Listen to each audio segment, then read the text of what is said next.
in the end, for the elected official, it's all about votes. So whether you're making donations where the banks tend to give a little bit more money than we do, or if you're talking about grassroots activity where we beat them, you all bring your strengths to the table. In the end, credit unions have done a pretty good job, I think, across the country and in our states here in Nevada and California of getting right up to the banks. And in most people's perspective here in Sacramento, are a more able, nimble, and stronger lobbying team than the bankers have been able to put forward. When you look at it, you mentioned about some of these initiatives. What are some that you've been engaged with on behalf of California, of the California and Nevada leagues, that really proved to be successful initiatives on behalf of credit unions?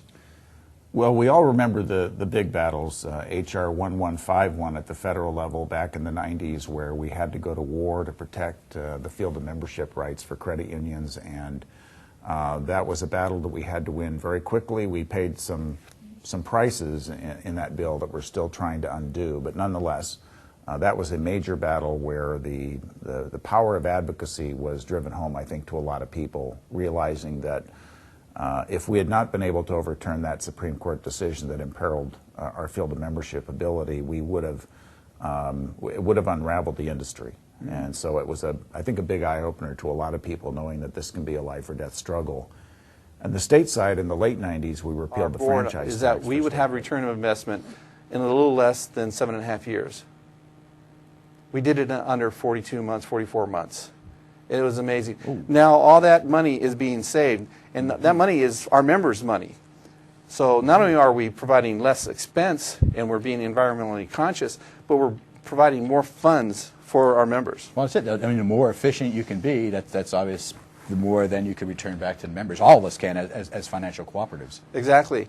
I'm blessed because I have some very highly qualified and professional staff. I belong to some organizations that I am allowed to participate with that give me a forum to learn about things and to apply those best practices here at WesCorp.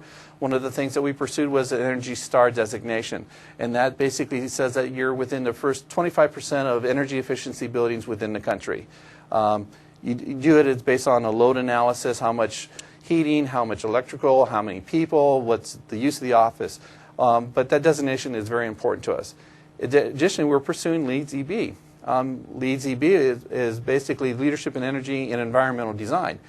And it used to be a program for just new construction, but now they have one. You said about, well, maybe credit unions across the board should really espouse a green agenda and really go green, and also that the focus be on delivering products or services that could help move organizations or members more into becoming more green.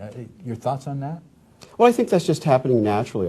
I think as credit unions look to reignite their commitment to social responsibility, their commitment to their core values, their commitment to serving their communities, I think that's just a natural inclination that more and more credit unions will become green. Mm-hmm. Will pay attention to the environment. Tell us what you think we are. And if you asked your members to do that, how about your most profitable members to tell you what they thought your definition was? And how about you ask your least profitable members to define that as well? And you take all of that, again, it's not something that you create, it's what they all think you are. So it's the story. So what is that story? Now, does it mean that you can't evolve that brand? Because what you find out is something maybe you don't really want to find out, right? It's going to be a bad news story.